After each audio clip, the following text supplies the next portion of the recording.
Well, hello everyone. Welcome back. We are continuing the reading of William Walker Atkinson's book, Thought Vibration. We are on chapter 6, titled How to Become Immune to Injurious Thought Attraction. So we are on chapter 6, Thought Vibration. William Walker Atkinson. Let's dive in. Chapter 6. The first thing to do is to begin to cut out fear and worry. Yeah, talk about first things first.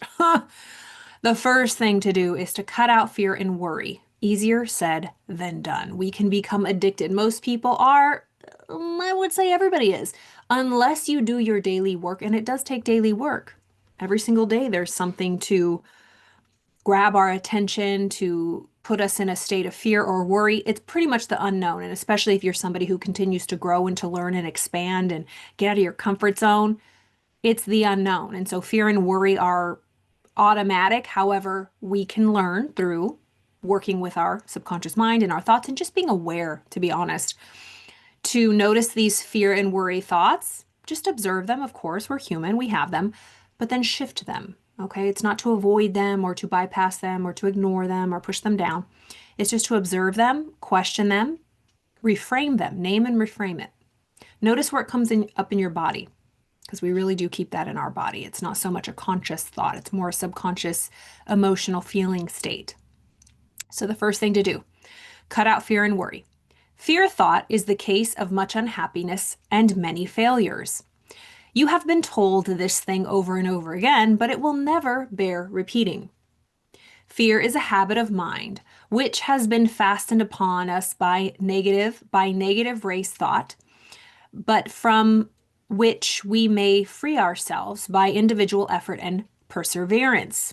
It is to each person. No one can do it for us. So fear is a habit of mind which has been fastened upon us by negative race thought, from which we can free ourselves. It's a decision.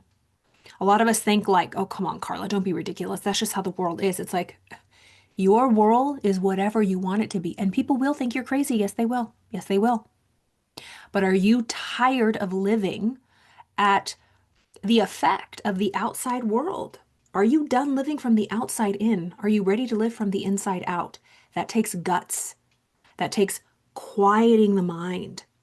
I mean, if you have noticed, and everybody who has reached out, so sweet. I have been taking a break from social media. I have not been on social media. I've been a little bit more closely paying attention to my YouTube, obviously. Um, and I love you all so much, all of your comments and all of your shares and your messages. And YouTube is just my home. I love YouTube, YouTube University. But that was me shutting out all of the noise. Again, new level, new devil. The bigger I rise, the more I expand and grow, the louder it is. And I know for me, I had to, like, I was just feeling a certain way. And I just really got quiet and I was like, what can I cut out? And it was obvious, right? Just how I can scroll, or even if it's funny, again, I was mentioning that it's a way to kind of connect with my sisters, or, even my mom sometimes. It's funny. We share memes and it's just funny, right? It's lighthearted, but I can get lost in it. And, there's a lot going on, and it can be very negative. Everybody's free for their opinion, but I don't need to read everyone's opinion. You know what I mean?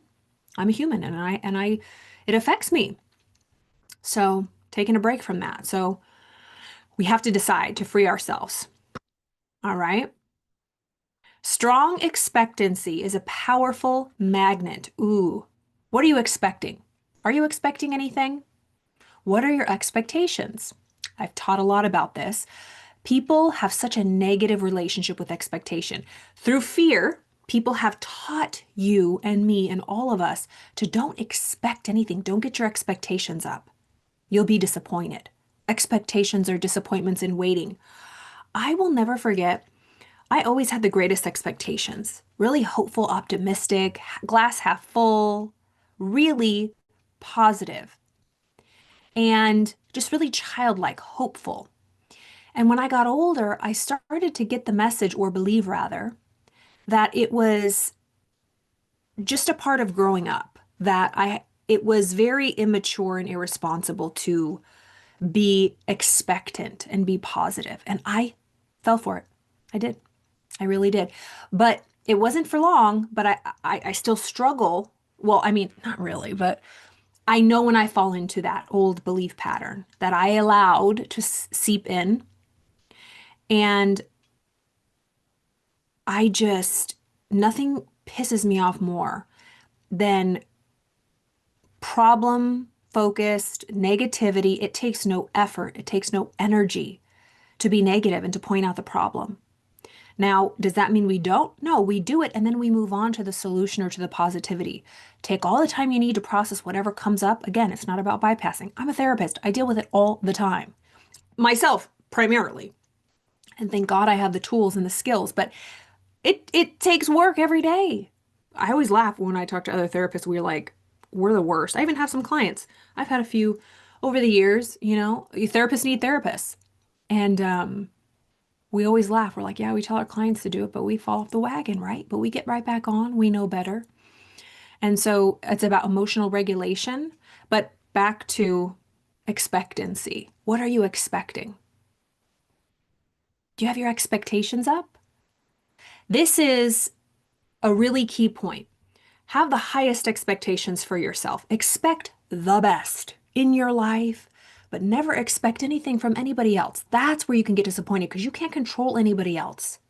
Or out comes the outside world again, living from the outside in. Don't expect anything out here that's not in your control. Only have expectations of you and yourself, what you're in control of. Your thoughts, your energy, your vibration, your frequency, your emotions rather.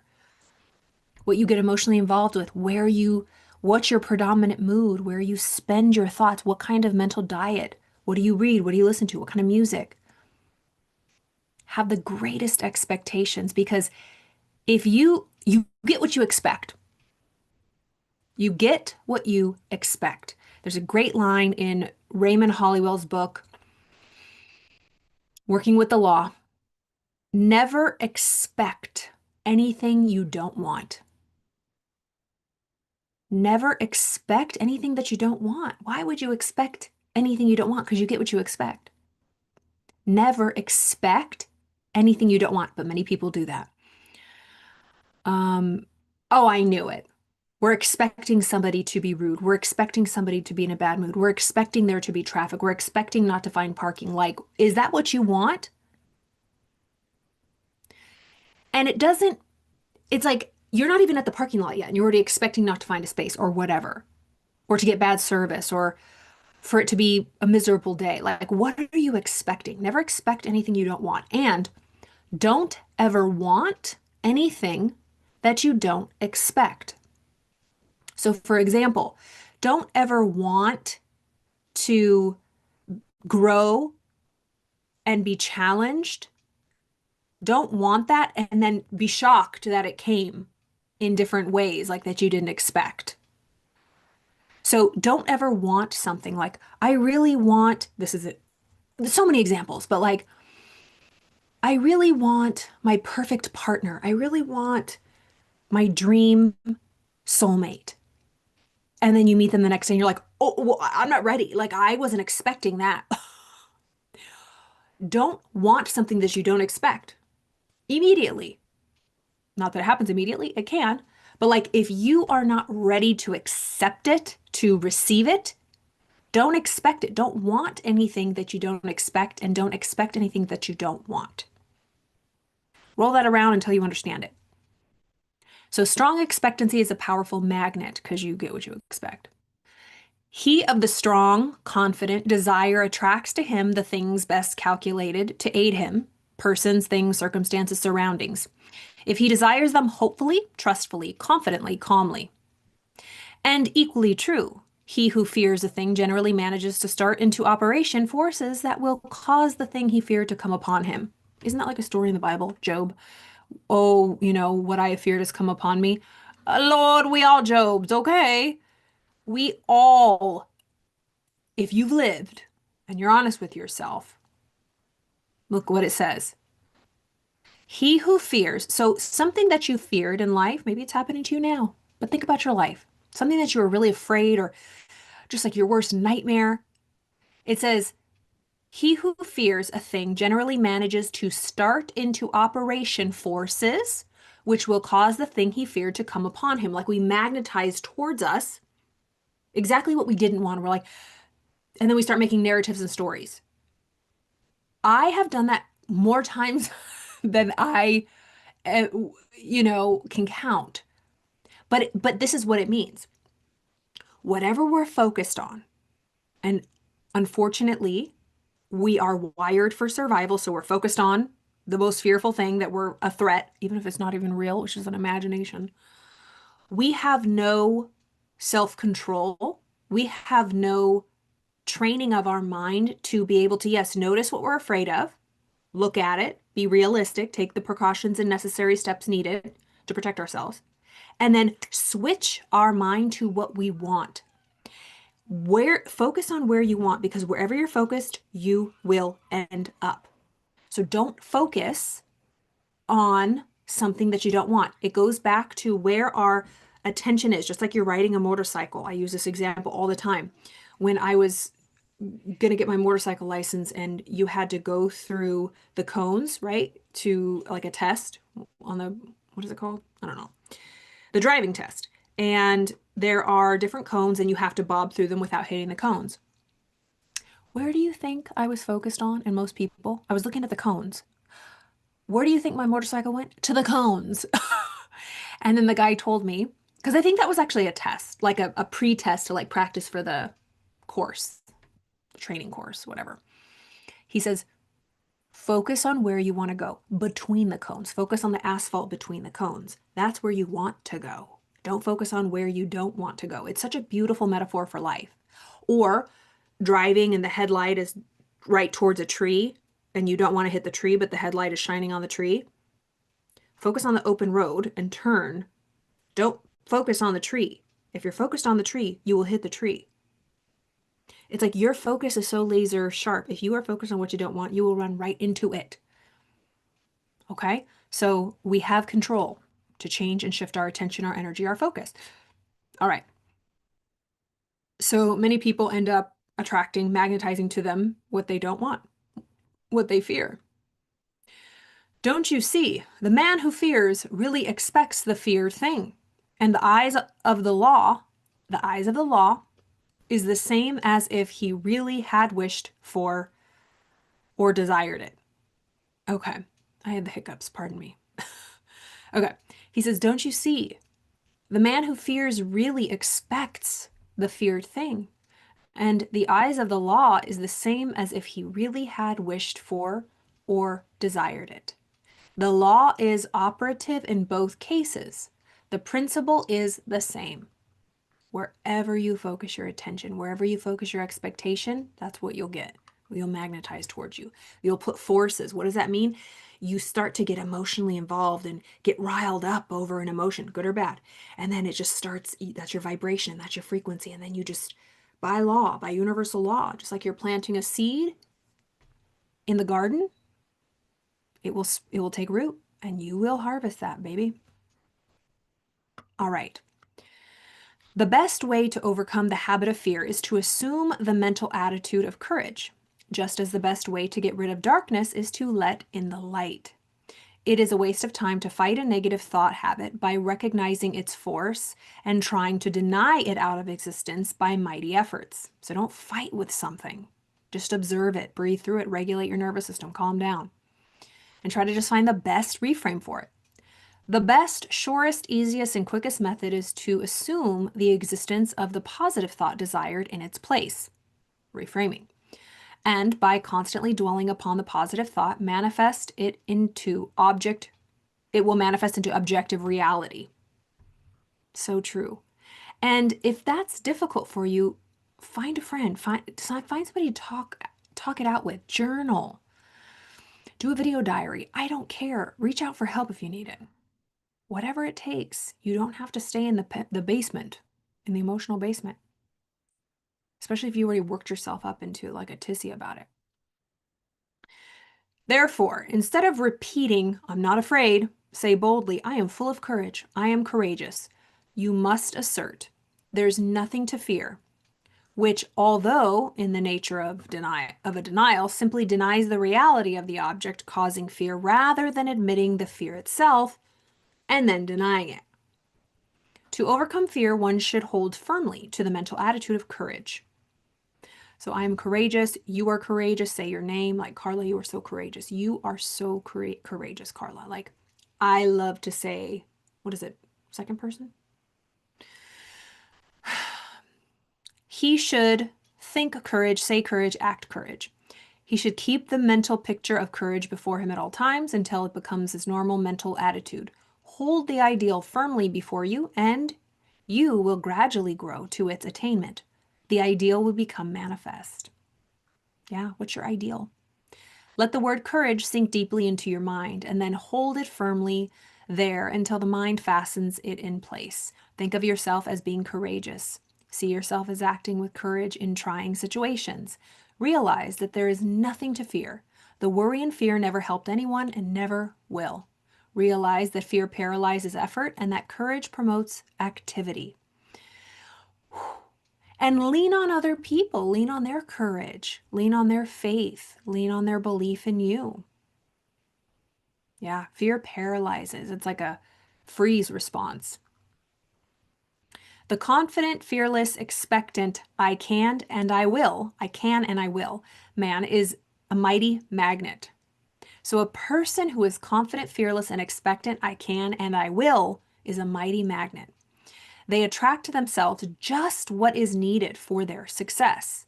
Things seem to come their way, and people say, oh, they're just lucky. Nonsense. Luck has nothing to do with it. It is all the mental attitude, mental diet. And the mental attitude of the I can't or the I'm afraid person also determines their measure of success. That's what Maxwell Maltz talks about in psychocybernetics. If you believe yourself and you see yourself, your self-image, as I can't, I never have been able to, that's just my story. If you find yourself there today and you want to change it, you can. That's just a narrative. It's just a story. Even if it's been 50 years, it doesn't matter. You can change your narrative, but it's just like changing your body. It's going to take discipline, consistency, effort, focus. It's changing a habit.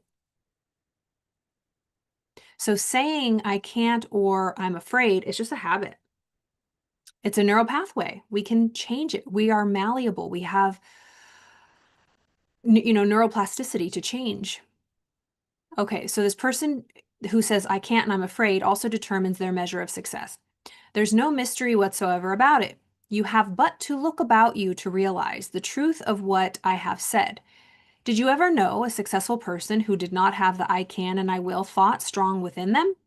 Why, they will walk all around the I can't person who has even more ability.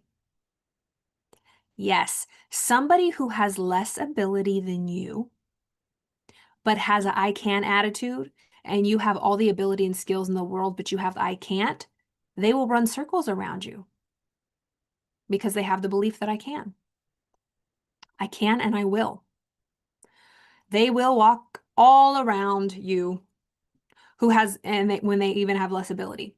The first mental attitude brought to the surface latent qualities as well as attracted help from outside, whilst the second mental attitude not only attracted I can't people and things. Let me read that again.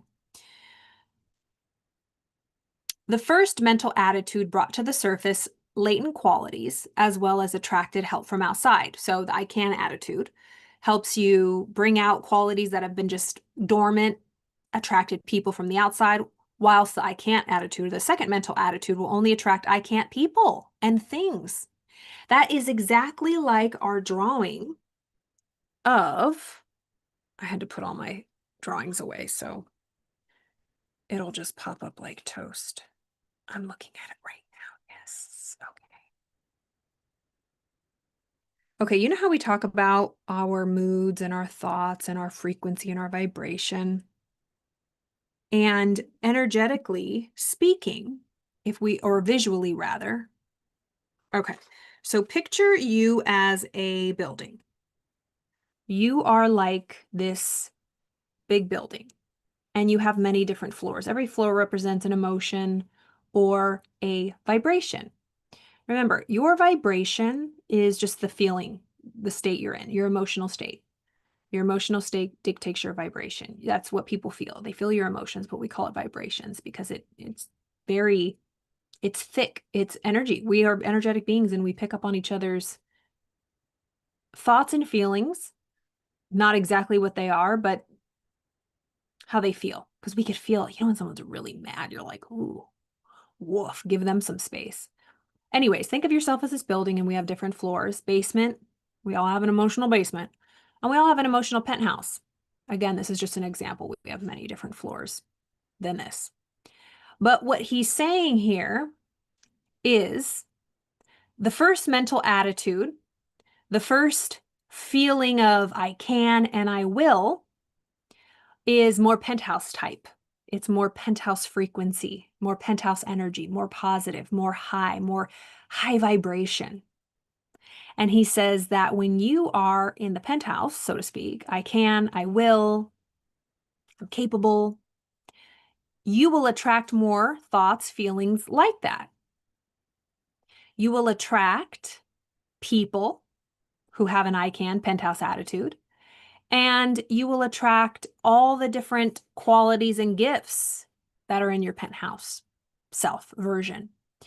But as a opposite, the I can't, poor me, low, slow, dense, heavy, thick vibrations, thoughts, feelings, not good. You will attract more basement type people. He said you will attract only I can't people because you're in the basement. So that's all you can have access to. And it says, yeah, you will attract I can't people and things and circumstances and thoughts and everything else. So again, wherever you are vibrating, however you're feeling, you'll just attract to more of that because that's like the floor you're on. So I use floors, right? Think of each floor as a frequency. So are you on the basement frequency or the penthouse frequency? Are you on the I can frequency or I can't frequency? And again, this is not to like beat ourselves up. We all have these different ones. We have both in us, but which one are we, where are we dwelling? We might have, oh my God, I can't do that. Okay, get it together. Do I want it? Yes. Okay, I can. I can. Okay, maybe I can. Just get higher up, higher up. If they can do it, I can do it. I've done hard things before. I believe I can. With enough practice, I can, I will. I can and I will. Get to that point. Build yourself up through the vibrational consciousness scale, right? So where do you find yourself? All right. So you can only attract I can't people if you have I can't attitude, but also it keeps the person's own powers from manifesting to themselves because their powers are on higher levels. So you're never going to be able to access your gifts because you can't even see them. You're totally on the wrong frequency, on the wrong floor. They're on a different floor, baby. They're on a higher level. You got to meet them up there. So I have demonstrated the correctness of these views, and so have many others, and the number of people who know these things is growing every day. Don't waste your thought force, but use it to advantage. Stop attracting to yourself failure, unhappiness, and harmony, sorrow. Begin now and send out a current of bright, positive, happy thought. Think about yourself right now. It's the end of the weekend. Tomorrow is Monday. Is it the last week of the month? No, we still have next week too. It's the end of September. We're getting into the last, we're already in the last quarter of the year. Yeah, we're in the last quarter of the year. It's going to be 2026. How's your year been going? How do you feel right now? He says, don't waste your thought force. Your thought is a true force. Your thought is a creative force. It creates your life, what you think about. Don't waste your thought force, but use it to your advantage. And yes, that's going to take effort. That's why, we're not taught this, but people who just live by default and just let the world, just They just go through their day and go through the motions. Nothing changes or it gets worse. People who get better and constantly grow, they doing the work. Even if they don't know they are, they're just hanging around the right people. They're just exposing themselves to positive things and just feeling good. So use your thought force to your advantage. Stop attracting to yourself failure, unhappiness, and harmony and sorrow. Begin right now, tonight, before you go to bed, or as you start your day tomorrow. Begin now and send out a current of bright, positive, happy thought wherever you can genuinely feel it. Wherever you're at in your life right now, find something that is positive and just focus on that. Oh, I heard something really good. If you can't conjure up positive thoughts, listen to them. Listen to them. Get a positive motivational video on YouTube or a sermon or whatever lifts your spirits. If you cannot find something to be grateful for or be happy, and trust me, I've been there. When times are tough, it's hard. When you're like find yourself in a hole, you fell in a hole, it's like, damn it. If you can't get yourself out, lean on other people. There's many times, and I'm really open, like I do not trust my mind. Ooh, she nasty. It's like a dark dungeon. So I just fill myself. And remember how I used to talk about that? It used to be called the Superhuman app, but now it's called activations. That activations, just look up activations. I listen to it all the time. Her name is Mimi Bouchard. She started this activations app where you activate a positive vibration, basically. I highly recommend it. I think you can get like 2 weeks free or 1 week free or something, but look her up on YouTube. But look up positive things on YouTube and just put them in your ear. Watch old shows that make you feel good. Go for a walk. I was out for a walk today for so long. I felt so good. Oh, high vibes, baby. Just, oh my, do you know what I watched? Okay, totally side tangent. Hunger Games. I have never seen that movie. The Hunger Games. I think it came out in 2012. I think I remember trying to watch it and I just was not into it. And I I go to this gym where they have like a cinema room where it's all dark and there's a big movie screen and you can watch. It's so cool. Anyways, they were playing it yesterday and it's been on my mind. Like I've seen it on like, is it HBO? I don't remember. Anyways, you can probably rent it on YouTube, but or Amazon. But I was like, I want to watch that. I thought I watched the first movie. I did not. It was I had to force myself because it's not it's like yeah, it's anxiety provoking. I'm a weak, I have a very small window of tolerance for like violence and like, it's not even that violent, but like, I wouldn't even say it's negative, but it's just like dark. Like, I used to be able to watch Handmaid's Tale. I used to be able to watch, oh, what's the other show? I just can't watch them anymore. I literally cannot watch them anymore. What was the other show that I totally got off? It's like, I can't handle it anymore. I don't know. Anyways, I don't even know what the point of this was. Oh, because it was like I needed just fantasy. I just needed an escape, although it was a negative escape. But it was really cool. I ended up watching the first two movies. I was up so late last night. It was a weekend. It was worth it. I actually want to watch the third one right now. Oh my God, I gotta go to bed. Anyways, but I say all that to say, why did I just say that?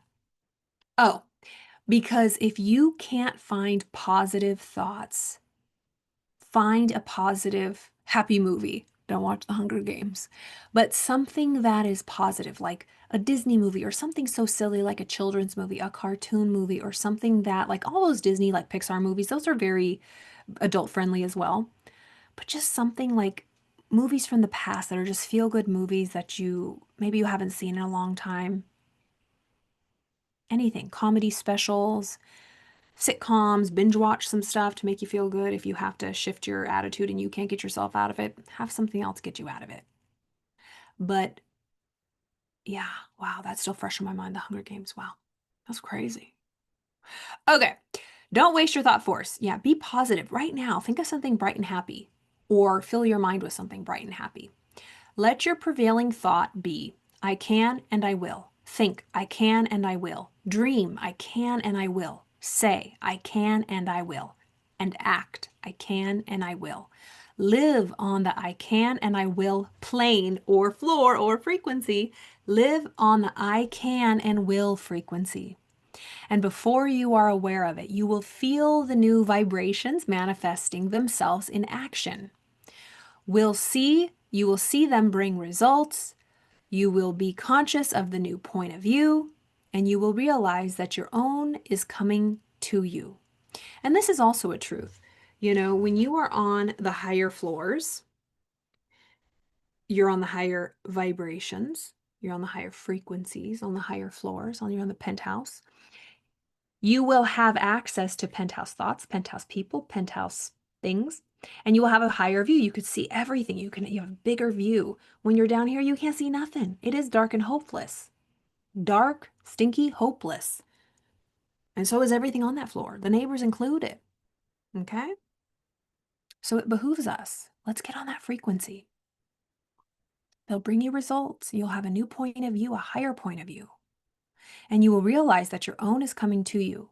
You will feel better, act better, see better, be better in every way after you join the I Can and I Will Brigade. Oh, I love that. Okay, we're going to finish this tomorrow. Team, we're going to finish this tomorrow. So we're going to join the I Can and I Will Brigade.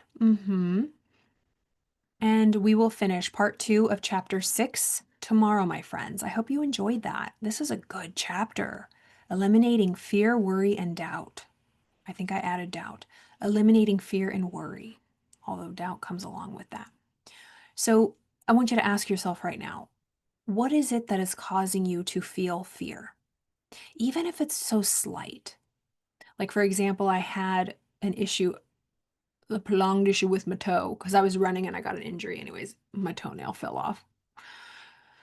But that was kind of worrying me. Like, you never know. Weird things happen. And I'm like, what if I have to get my toe cut off? Or like when you know what, something else? My ring, this ring used to slide on really easy. And I didn't gain no weight. I got some bony little fingers anyway. But this is a little tender. This has been tender.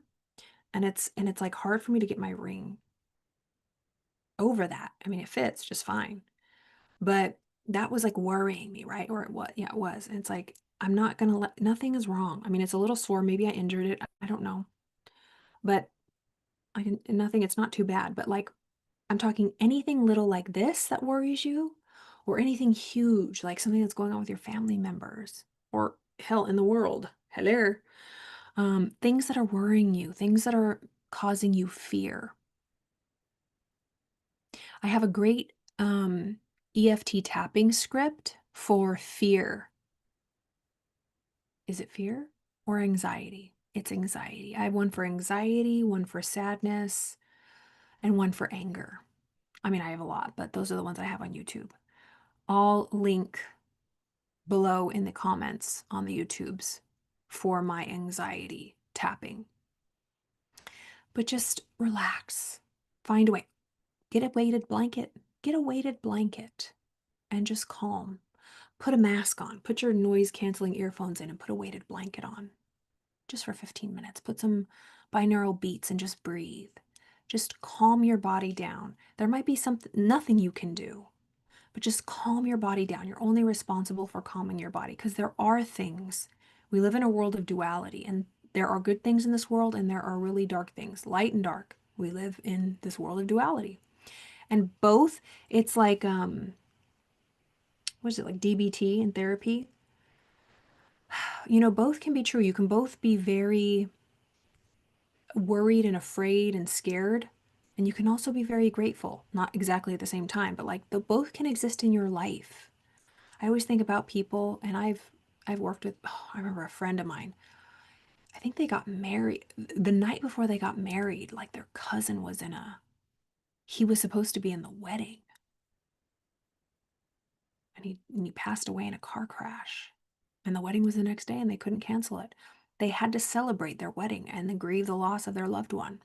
Or like when you lose someone you love and then a baby's born, right? It's like two totally different emotions on the spectrum of the human experience. And like that's a lot of times life is like that.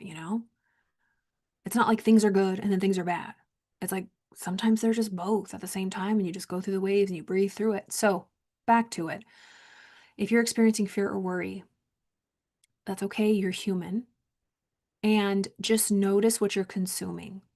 What are you thinking? Guard your mind. Be vigilant. Don't let your mind run away with you. Even if it's true that there's terrible things happening, what can you do? The best thing you can do is to calm yourself down. That's the best thing you can do because the last thing the world needs is a bunch of belligerent, out of control, emotionally, you know,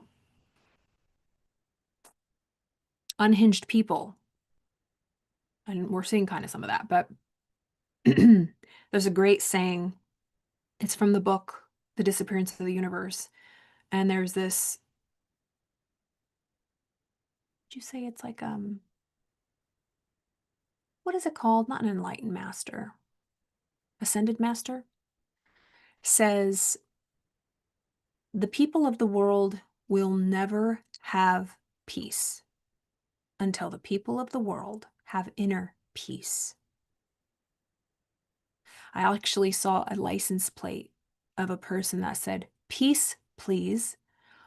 And I understand that we want peace. Why can't the world be peaceful? But the truth is, the world, the people, won't be peaceful until each individual becomes peaceful. So if you are somebody who wants a lot of peace and a lot of healing, start with yourself. Start with yourself. If you can achieve a state of calm and peace, not that everything's okay, but a state of calm, regulated peace and emotional regulation, even in a world that's burning, that's the name of the game. Because by being a peaceful person, you teach other people. Think of Gandhi. Think of think of what he did. Think of be an example. Because if we're always just pointing fingers and talking about the problem, what do you think we're going to get more of? I know it's really hard,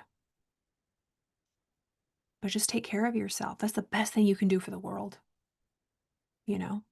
Pollution's real, energetic pollution. It takes no energy, effort, attention, or focus to focus on the problems or to point out what other people are doing wrong. Yes, let's be normal. Call the police if you need to.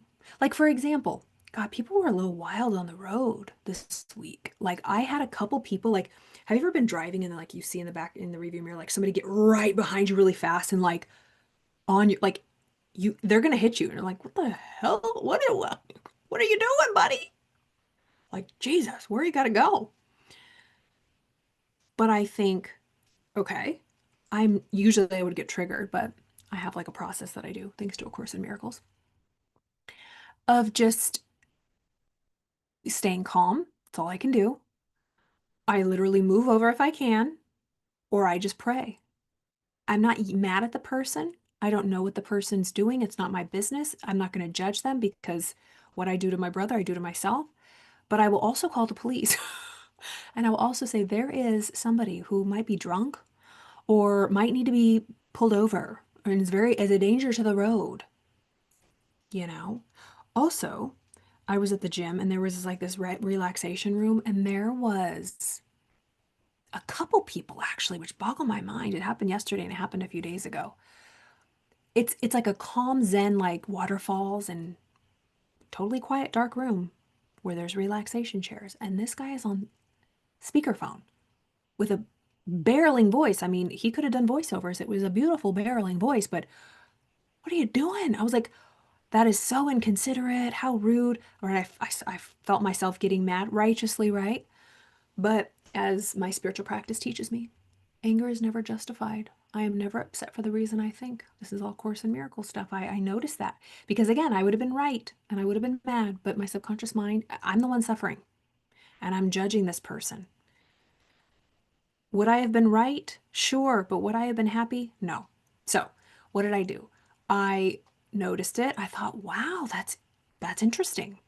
At first I wanted to say, ah, he's so rude, how inconsiderate you know. I wanted to walk and be like, do you mind? Right? I was leaving and there was this poor woman like looking at me. I'm like, I don't know. And I remained calm and I thought, you know what? I remain unmoved. Not today, Satan. Expecto Patronum. Thank God I have noise canceling earphones. But anyways, and I calmed down and I walked out and I told the front desk, I said, I just want to let you know I just left the room and there is a man on total speakerphone. You might want to go in and ask him to calm down or just like step outside for the phone call. And they did. So it's not that I'm like gonna be like, oh, peace and love, just let him do what he's gonna do. No, like all I have to do is calm myself down. And then I went and I told the authorities, right? And I got it taken care of. You still be normal, but how am I thinking of it will affect me. All right. Even if I'm right. Am I happy? No, I don't feel good when I'm upset with someone, no matter how right I am. So, anyways, this was fantastic. I hope you enjoyed this. We will continue. Chapter 6, Thought Vibration by William Walker Atkinson tomorrow.